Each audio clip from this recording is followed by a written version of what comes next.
നമസ്കാരം ഗൈസ്, ആർജിയാണ്. നമ്മൾ അടുത്ത സ്ഥലത്ത് പാലെടുക്കാൻ വന്നിരിക്കുകയാണ്. ഇവിടുത്തെ തീർച്ചയായിട്ടും ഇനി നമുക്ക് പെട്ടെന്ന് പോയിട്ട് വല്ലതും ഉണ്ടാക്കി കഴിക്കാം. വീട്ടിൽ സാധനമൊന്നും ഇല്ല, ഉള്ളത് വെച്ച് അഡ്ജസ്റ്റ് ചെയ്യുന്നതിനൊക്കെ ഉണ്ടാക്കാം. വലിയ വലിയ കഞ്ഞി ഉണ്ടാക്കാം. നിഷു നോക്കാം.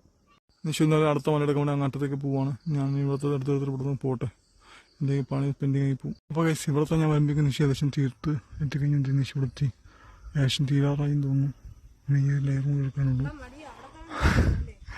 ഇല്ല എടി, വീഡിയോ എടുത്താണ് എന്തോ പൊന്നോ.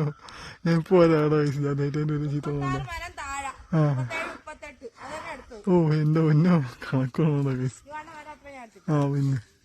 പിന്നെ ചേട്ടാ നമ്മളെ പാല് എടുത്തുകൊടുത്തൊക്കെ ചേട്ടൻ തലയിട്ട് കൊണ്ടുപോകണം. നിശ്ചിത ഫ്രണ്ടിൽ ബ്ലോഗ് കൊടുത്ത് പോകുന്നുണ്ട്. നമ്മൾ വീട്ടിൽ പോകണം. പണി ഇങ്ങനെ പോയിട്ട് കയ്യാതെ വൃത്തിയാണോ ഉള്ള പണിയുണ്ട്. എന്നാലും ആ ചേട്ടനെ സമ്മതിച്ചു കേസ്. കാരണം അത്രയും പാല് തലയിൽ തേച്ചിട്ട് നമുക്ക് ശരിക്കും എനിക്ക് ഒറ്റയ്ക്ക് വൈക്കൊണ്ട് നോക്കാൻ വയ്യ. ആ സമയത്താണ് ചേട്ടൻ മക്കളുടെ അടുത്ത് വെയിറ്റ് കൊടുത്തിട്ട് പോകുന്നത്. പുള്ളിയുടെ ഒരു വർക്ക് എക്സ്പീരിയൻസ്. നിഷു അതല്ലേ, നിഷു വർക്ക് എക്സ്പീരിയൻസ് അല്ലേ? ആർജ് അങ്ങനെ ഇരുന്ന് വെള്ളം കുടിക്കണം ഗൈസ്. കൈയും കല്ലും കഴുകി വെള്ളവും കുടിച്ചു.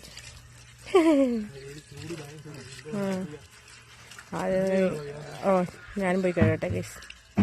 ഇവിടെ ഇന്നലെ കത്തിച്ച തീ ഇപ്പോഴും പോഞ്ഞോണ്ടിരിക്കുകയാണ് ഗൈസ്.